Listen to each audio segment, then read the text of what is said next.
Okay guys, thanks for tuning in. I'm here with the Feima Robotics Jamie drone.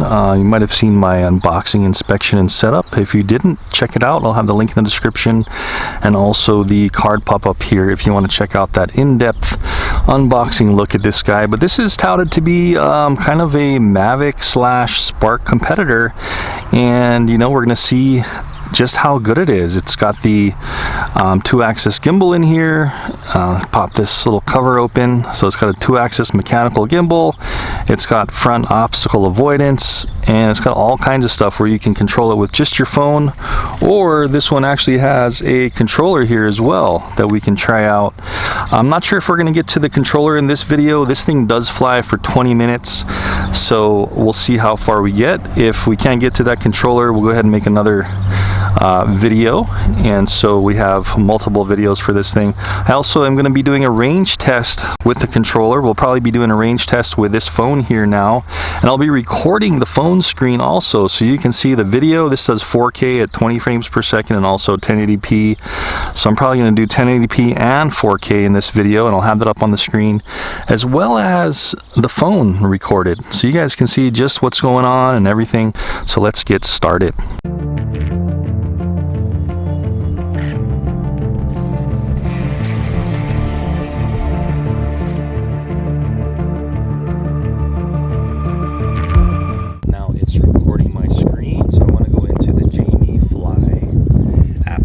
Also downloadable at the App Store. And here we go. So I do have everything up and running, and I had Feima actually, or Robotics actually, I had them open this thing up. So I do have all the functions here. If you look in the user center, I am on captain mode. So you have different types of modes. You have to complete a certain amount of time of flight and some things to graduate, but I just had them open it up for this review. So anyway, going into Jamie Fly, before we use up too much battery power, we can see that we do have 100% of battery power. Cool. And I want to go through a quick little compass cal with you guys. I didn't do that in the initial one, so really quick we'll go through a compass calibration. And here we go. So you see the screen here, it says compass calibration. I went into that little gear on the top right, and now I'm just pressing start calibration. So calibration step 1, you're just rotating horizontally like this. Hopefully you guys can see that in the camera. And you heard that little chime on the drone. Now it's asking me to go forward. So hopefully the phone and my camera isn't interfering too much. Okay, and then calibration step 3, it's asking me to go this way. Oh, so calibration failed, too much interference. So you see, you got to keep your phone away, so I guess I better do that again.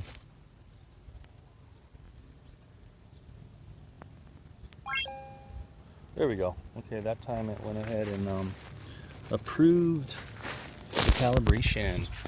And what you'll see from that calibration is the camera's all out of whack. So on this one, you gotta wait a sec, and then the camera will readjust itself. Cool, so calibration successful for the compass.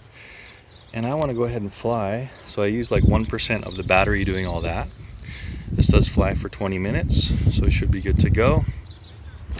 And just before I do that, I wanna make sure I'm recording in 4K. We're gonna record in 4K for the first part of this review. So I'm swiping all the way, so I'm high, 4K, okay, good. And then we're going back out. So I'm back in the just main screen of the application. Go ahead and take a photo, and we'll start recording in 4K. All right, cool. I'm gonna go ahead and turn the volume up a little bit so I can hear what's going on a little bit better on the phone. And let's take off. It's saying we got 14 satellites, so that should be enough. So I'm going to go ahead, and since I'm just using it with the phone, no hardware controller, to take off, you just press and hold the takeoff. Okay? Kind of like a race start thing. And you see how it's doing a horizontal rotation there. Not sure what that's for. Probably something just to make sure it's calibrated right. And we can see we got between 13 and 14 satellites on the screen. If we just want to manually control it, here's our controls with the thumbs on the screen. So I can put my thumb on the screen there and you can see the controls light up. I can just push up for vertical ascension. You can see how it's going pretty slow. And then it starts to climb quick once it goes out of its optical flow camera on the bottom. So that's our horizontal and vertical speeds. When we come down, you can see how it will slow down a little bit. And so we're gonna remember how this thing was when we took off. I was right in the middle of the H, so when we do a return to home, we'll see how accurate that is. Cool, so a couple of other functions we can do here, and that was our throttle up and down, our ascension and descension. Now if I put my right thumb on the screen, I can do full pitch forward. And there we go, so that's our full speed flight. I'm full pitch forward now. And I'm putting in some yaw and some roll here. So just like any other quadcopter, if you have phone controls, it does seem pretty darn smooth. Again, I'll have the video up on the screen so you guys can kind of see what's going on here and see how well it stabilizes that video. I'm going to come down to right at eye level, and I'm going to not touch the elevation, the throttle. I'm just going to go straight forward and see if it maintains its height. So this is full pitch forward, right at eye level. Yeah, so it is fairly slow speed, but it's maintaining its height. Let's see if we can see what our speed is here. 13.6 feet per second. So we'll have to Google what that means as far as miles per hour. But I'm thinking not very fast. And there's no sport mode with this drone, so that's the maximum speed you're going to get. It does fly surprisingly well. Look at this. Don't try that at home, guys. It's flying really well and smooth, letting off. And that's how much space it needs to stop, maybe about 5-6 feet from full throttle to stop. And while we're at it, let's do a little walk around it. Kind of forgot to do that, so I'm going to keep it at eye level. Walk in front of it. Hey guys, thanks for watching. And let's see how stable this thing is. Little breeze coming from my back, but it's doing well. It's using its optical flow sensors and its sonic sensor on the bottom to see just, keep its height, help to keep its elevation and its position locked in. Great, it's looking really good. And on the left of the screen there, we can see our altitude. It seems accurate. I'm 6 foot and it's 5.8 feet and it's right at my eye level. So yeah, the elevation seems very accurate. Let's go ahead and take a picture. Okay, I'll have that up on the screen again so you guys can see the quality of these pictures and stuff. And the video, remember, is in 4K, so we'll be seeing that as well. So we're 82% power, guys. Let's see what we can do. Let's get out here and do some of these smart functions. Now, as far as obstacle avoidance, I honestly don't know how this thing is going to do optical avoidance, because it doesn't see me there. Let's see if I fly. Now this is kind of risky, but I want to kind of fly towards myself. Whoops, not up. I want to fly right towards myself, right at like chest height, and very slow. And let's just see if it stops.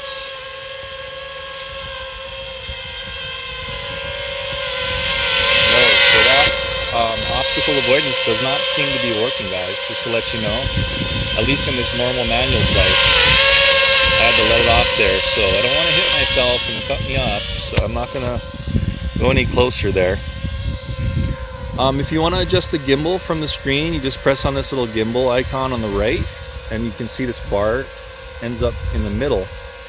And you can slide this bar up and down to adjust your gimbal. Now that's the maximum downward angle. So you can see it's not giving us a true downward angle like some of the other quadcopters out there. So keep that in mind. You're not going to get a true 90 degree or even like a close to 80 degree. It's a little bit less than that, I think. And then if we want to take that gimbal control off the screen, we just press the gimbal again. That's kind of cool. Okay, so we don't want to return, we don't want to land right now. Those buttons on the bottom right would return and land. What I want to do is go into smart flight settings. And this is what this thing's cool. It's cool about this thing is you can do tracking. So let's go into smart flight. Samato sensory. I think this is using the accelerometer to fly. Let's try it. Start. So I should be able to just kind of press down on the phone with my finger, and then yeah, cool. So it's backwards right now because I'm facing myself. So I have to adjust my altitude and my yaw with my left thumb. And then if I want to fly it with the accelerometer of the phone, I just hold my right thumb down, or if you're left-handed, hold your left thumb down. And it's responding according to how I'm tilting this phone. So kind of a neat feature. You know, this is prevalent in a lot of these, even toy drones have this feature, but at least you can do it with this. And it does work well. So we'll stop it there. And then you can see the quit on the screen. We just quit there and go forward a little bit. So I'm going to try some of these selfie functions. And let's go back into Smart Flight. It also has voice. Should we try voice? Let's save voice till the end if we have enough power, because I think they're still working on the voice functions. Let's try surround. So I'm going to click surround, locate the target, and then we can do clockwise and counterclockwise. So I'm going to try to stand somewhat in the middle here, and then press start, and let's see what it does. Reselect target. You see on the left there it's saying select target, so I'm going to press on myself. Too small frame selected, so do we have to drag a frame? Yes we do. Too big. There, right on my face. And then, oh, kind of neat, kind of like DJI-ish, I'm going to press start. So it actually went up a little. Okay, and it is tilting its camera down on its own. That's great. Alright, so it's tracking me with its image, and there it goes. Neat. So keep tracking me, please. So I'm not centered in frame very well. So it looks like something they may need to work on. I'm just turning my body, I'm staying in the same place. So you see I'm kind of out of frame. Let's see if it just keeps rotating or if it'll stop. Okay, so it looks like it's just going to keep going. Let's let it do one more revolution around and see if it stops. So I'm over to the right of the screen. I don't really like that. Oh, it looks like it kind of adjusted itself when I looked up at it. Got a little better. Let's stop this. Quit. There we go. So it stopped. And I'm going to come down and face myself. So that was kind of neat how it went up to like a safe level on its own. I like that feature. And I want to get the gimbal up a little bit so we're centered in the shot. Take the gimbal away and then go back into Smart Flight. Actually, you know what I'll do is I want to bring it this way so the sun is kind of low in the sky right now. I want the sun to be on me. There we go. So it has an easier time to pick me up. Back into Smart Flight. And this thing also has no head. Okay, so I didn't see that. I thought that was grayed out in the beginning, but let's try it now. So headless mode, start. So what I should do, it's facing me, but if I press forward, it should still go back that way, no matter what the rotation of the craft is in the yaw. So I'm going to press forward. Okay, so it's pertaining to its launch point. So remember that. It's not pertaining to me. So I need to stand up by where it launched from. And if I push forward, yes, it's very accurate. And I'm going to rotate in the yaw pattern while I'm pushing forward. Working very well. So if you lose your orientation and you're a beginner, go into headless mode And any rotation you are, if you press back, it'll come back to that point. So that's pretty neat. Let's see if we keep going back. Did I just exit it? Okay. Yeah, that's great. Let's see if we just keep going back, what happens. Will it stop? Yeah, so I can't go back any further, so it's just gonna stop around its home launch point. Okay, cool. That's safe, you know. It's stopping like 15 feet away, just in case, so it doesn't hit you if you're like a super new flyer. That's great. So we tried this around, we tried the accelerometer. You see how the no head's going gray and then coming back in? I don't know why it's doing that. Maybe too much interference from a compass, who knows? Okay, so back into facing us, back into smart flight, and let's try visual tracking. So this should be like a follow me mode. And you can do parallel, well, it'll lock its head at you, and then wherever you move, it should be locked in, and it will just, you know, roll side to side and go back and forward. It won't move its head. So let's try that first, and then we'll try normal. So we need to select the target, and that would be me here. So drag, there we go. And start tracking, boom. So I started, and as a safety feature, it's going a little higher. I like that. Let's wait till it kind of stops. Okay. Let's try to fight the wind and get into a position. Alright, so it's there. So now let's see how well it tracks me going sideways and stays with me. Again, now it's not going to turn its head. Whoop. Okay, so there we go. There's a little problem. You see how the box stayed in the grass on the screen there, so it lost me. So that wasn't so good. Let's try this again from this distance. Maybe it needs a little bit of a better target. It did lock its head well, like it wasn't turning its head at me. Let's try visual tracking again. Let's go normal start. And then I'm just going to try to box in my whole body here. There we go. Yeah, great. So it adjusted to try to get me in the center automatically, like DJI does with their tracking. I'm going to press start. And it looks like it does go up to a designated height. And that height looks like 20 feet. It's going up. Yeah, it's stopping right at 20 feet. So just for safety, it's going to track you at 20. Oh, and I just turned and look, it lost track. Wow, I thought this thing would do better. That's too bad. Let's try to select the target again. I'm going to select me. Start tracking again. There we go. Okay. So it should try to maintain that same distance from me, and it should follow me and turn its head to follow me and keep me in the center of the frame. Yeah, looks like it's doing good. It's getting a little closer and trying to maintain. Okay, I'm just walking around it now. It seems to be doing well. You know what it's curious would be to see if it would hit a tree if I walked under a tree. Should we test that out? Maybe not in this one. I just don't trust the obstacle avoidance yet. And it lost track of me. So the tracking does work, but it's not that great. It looks like it may need some work. So I'm going to quit out of that. Wow, we're at 35% power, so we better hurry up. Okay, so visual leaving. I want to leave that way. So behind me here, I'm going to get this thing back.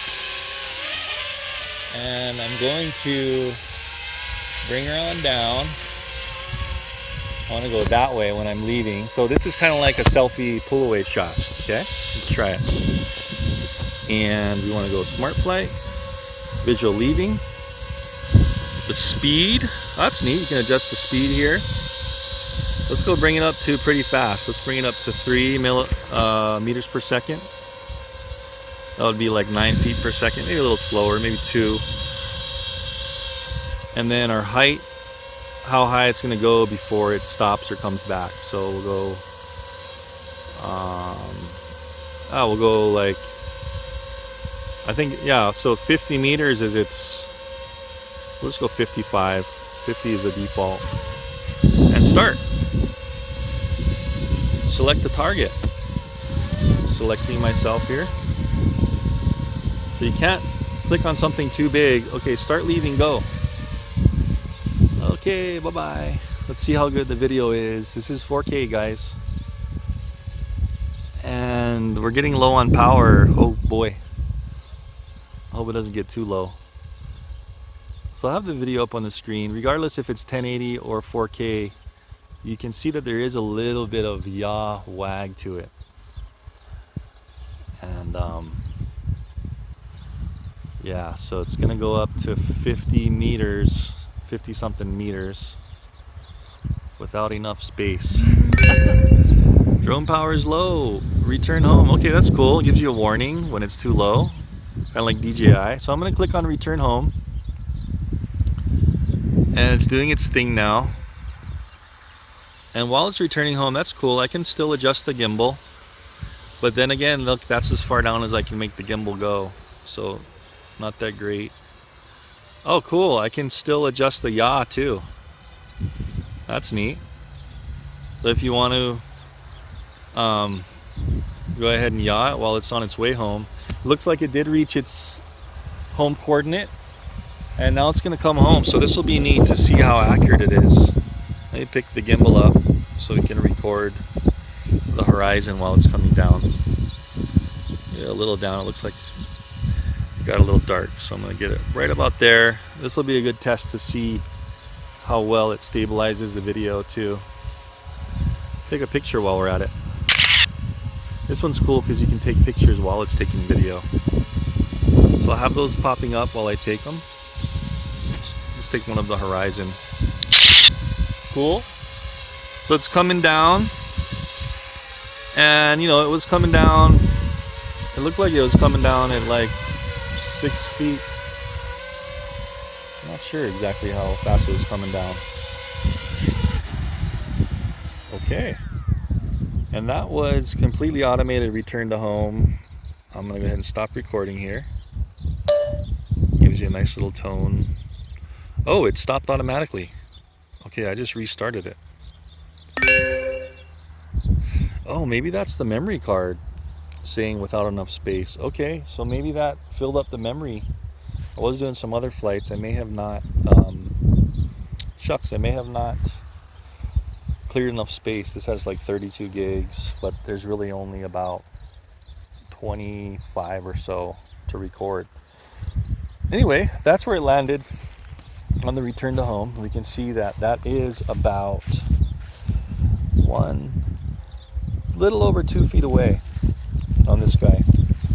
So that's actually not too bad for a GPS drone. You can see we got 14, 15 satellites. I forget when we were high up, I forget how many satellites it was acquiring way up there, but this GPS antenna may not be as great as some of the other ones, but as long as it's within 5 feet with a device like this, I'm pretty happy. DJI's, you know, their Mavic and their Phantom 4s and their Sparks are actually pretty darn accurate. They're pretty close to that each time they land. So this one's not quite as accurate. So that was it. That's kind of the battery, guys. You can see that we're at what are we at? We're at 17%. Let's see if it lets us launch again. Yeah.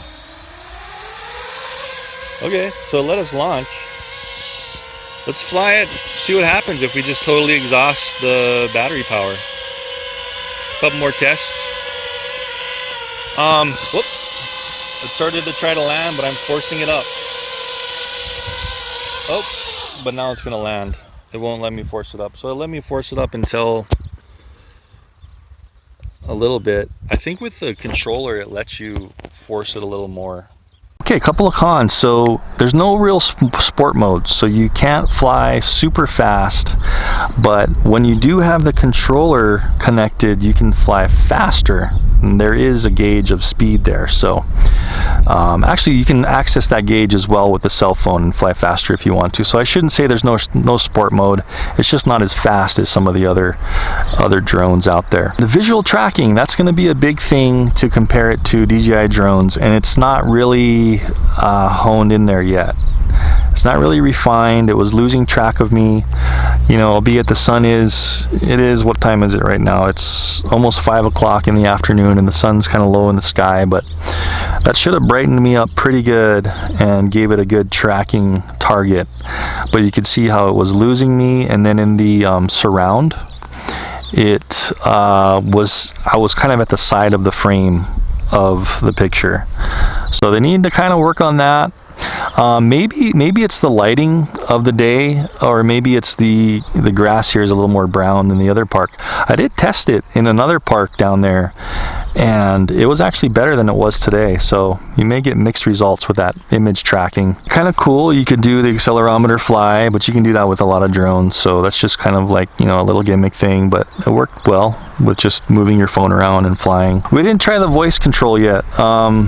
Feima Robotics is still working on that. They asked me to test it for them, so I actually have the option opened up in this right now. So I'm going to be testing that, and I'll do a separate review, and that's more ready with the voice control. With the voice control, basically you just like hold down the microphone icon on the app, and you can tell it to do things like, you know, back 3 yards, and it will fly back and stop. Forward 3 yards, you know, return to home. And as long as you have your thumb on it and you talk, it'll listen to it and it'll tell you if it registers the command or not. Then you let your thumb off and it'll execute the command. It did maintain its height really good, so the sonic and the optical flow sensors are working very well. You can even fly this inside, and I tested it out, and it actually tracks the ground really good, just some slight movement back and forth, but with no GPS, it actually was looking at the floor and maintaining its point in space very well. So the optical flow is working good. The sonic sensor worked very good. It maintained its height even at full throttle and turning and stuff. So the altitude, you know, with these sensors is working very good. When we picked it up and did a full throttle up, you could see how it was going kind of slow until it reached its limit of these sensors, and then it just kicked in normal GPS and barometer flight, and you could see how it sped up. So you're going to get more vertical speed when you're past like something like 20-30 feet up. They do need to kind of work on, the pictures are really nice. I've had the pictures up on the screen and you can see those. You can adjust your white balance and your exposure settings. I'm not really that great at adjusting those, so I just left everything stock, and you can kind of choose for yourself how the video was and the pictures what were. This one does still, it doesn't dampen out that yaw, so you are going to see more yaw wag, they call it sometimes, or yaw jitter, than something like the Mavic or the Spark. So they need to work on that too. This is their first one coming to the market, so they can definitely work on some things. So really the only reason to get this is kind of like the flight time. So if you want more flight time than a Spark, you're gonna get this. Otherwise, the Spark pretty much does everything better than this, except maybe the pictures. This has a really good picture camera, but the video, I wasn't super impressed with the video. The stability, not super impressed with the camera stability and the video stability, and the tracking, a good start, didn't really work super well, as good as DJI. So, and they got to really enable those sensors in the front to work. So it seems like it's a product that's still in development. I'm going to be testing it some more, and I'll be touching back with you on it. I'm definitely going to be doing some more range tests. So we're going to do a specific range test video with just the phone and with just the main hardware controller. Okay, well, anyway, guys, I hope that was informative for you. That's the Jamie drone by Feima Robotics. That was my first flight test on film, and I hope you enjoyed it and it was informative. And I'll see you guys in the next video. Don't forget, link down in the description of the other videos I'm doing for this, and also where you can buy this if you are interested. Thanks for watching, and I'll see you in the next video.